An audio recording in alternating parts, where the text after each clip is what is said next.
Saturday happens ആണ് ഇന്നത്തെ നമ്മുടെ വീഡിയോ. സാറ്റർഡേ രാവിലെ തന്നെ നമ്മൾ നേരെ പോയത് ഹോസ്പിറ്റലിലോട്ടാണ് കേട്ടോ. പിള്ളേർക്ക് രണ്ടുപേർക്കും ചെറിയൊരു പനിയൊക്കെ ഉണ്ടായിരുന്നു. ഇപ്പോൾ എല്ലാവർക്കും പനിയും എന്തെങ്കിലുമൊക്കെ അസുഖങ്ങളൊക്കെ കാണും. ഹോസ്പിറ്റൽ നല്ല തിരക്കായിരുന്നു. അങ്ങനെ ഞങ്ങൾ ഹോസ്പിറ്റലിൽ നിന്ന് മരുന്നൊക്കെ മേടിച്ചിട്ട് നേരെ പിന്നെ സെൻട്രൽ മാർക്കറ്റിലോട്ട് പോയി കുറച്ച് ഫ്രൂട്ട്സൊക്കെ വാങ്ങുന്നത് കേട്ടോ. ഞാൻ കുറേ ആയി സെൻട്രൽ മാർക്കറ്റിലോട്ട് വന്നിട്ട് മിക്കപ്പോഴും ചേട്ടനാണ് ഇതുപോലെ ഫ്രൂട്ട്സും പച്ചക്കറികളും മീനൊക്കെ വാങ്ങിയിട്ട് വരുന്നത്. അപ്പോൾ ഈ വട്ടം ടൈം കിട്ടിയപ്പോൾ ഞാൻ അങ്ങോട്ട് പോയി. ഞങ്ങളൊരു 12:30 ആ ഒരു ടൈമിലാണ് കേട്ടോ. ഒടുക്കത്തെ ചൂടെന്ന് വെച്ചാൽ നല്ല വെയിലായിരുന്നു, ഒരു രക്ഷയില്ല കേട്ടോ. അപ്പോൾ ഞാൻ ആലോചിച്ചു, ഇപ്പോഴേ ഈ തുടക്കം തന്നെ ഇങ്ങനെ ഇത്രയും ചൂടാണെങ്കിൽ അടുത്ത മാസമൊക്കെ എന്തായിരിക്കും അവസ്ഥ, നമ്മുടെ വേറെ അവസ്ഥ എന്നുള്ളതാണ് ഞാനിപ്പോൾ ആലോചിക്കുന്നത്.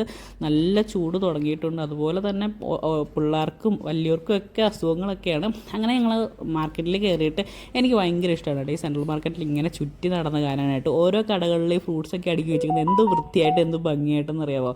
പിന്നെ നമ്മൾ പുറത്തെ ഷോപ്പിനെക്കാട്ടി നല്ല ലാഭത്തിൽ സെൻട്രൽ മാർക്കറ്റിൽ നമുക്ക് ഫ്രൂട്ട്സ് ആയാലും എന്ത് സാധനമായാലും കിട്ടും കേട്ടോ. എനിക്കങ്ങനെ കുറേ അനുഭവങ്ങൾ ഉണ്ടായിട്ടുണ്ട്. അങ്ങനെ ഞങ്ങൾ കുറച്ച് ഫ്രൂട്ട്സൊക്കെ വാങ്ങിയിട്ട് നേരെ ഫിഷ് മാർക്കറ്റിലോട്ടാണ് പോയത്. അവിടുന്ന് കുറച്ച് ഫിഷൊക്കെ വാങ്ങി. ഷോമോൾക്ക് ചെമ്മീൻ ഭയങ്കര ഇഷ്ടമാണ്. അങ്ങനെ അവൾക്ക് വേണ്ടിയിട്ട് കുറച്ച് ചെമ്മീൻ. അപ്പോഴാണ് അപ്പുറത്തെ സെക്ഷനിൽ ഒരു സാധനം ഇരിക്കുന്നുണ്ടത്. നമ്മുടെ വയറിൽ കിട്ടുന്ന എല്ലാ മീനൊന്നും എനിക്ക് ഭയങ്കര ഇഷ്ടമൊന്നുമല്ല. ഇവിടുത്തെ ചാളയൊന്നും എനിക്ക് ഇഷ്ടമല്ല. ഭയങ്കര മുള്ളും വലിയ ചാള, അതിനകത്ത് ഉപ്പൊക്കെ ഉണ്ട്. അതുകൊണ്ട് എനിക്കത് ഇഷ്ടമല്ല. പക്ഷേ കുഞ്ഞൻ ചാള എനിക്ക് ഭയങ്കര ഇഷ്ടമാണ് കേട്ടോ. നല്ല ടേസ്റ്റാണ്. അപ്പോൾ അത് കണ്ടപ്പോൾ എനിക്ക് ഭയങ്കര ഇഷ്ടമായി. ഞാൻ അങ്ങനെ അത് കുറച്ച് മേടിച്ചു കേട്ടോ. എനിക്ക് ഭയങ്കര ഇഷ്ടമാണ് ഈ ചാള. ഇത് വറുക്കുകയും ചെയ്യും. അതുപോലെ തന്നെ നമുക്ക് പീര പറ്റിക്കുകയൊക്കെ ചെയ്യും കേട്ടോ.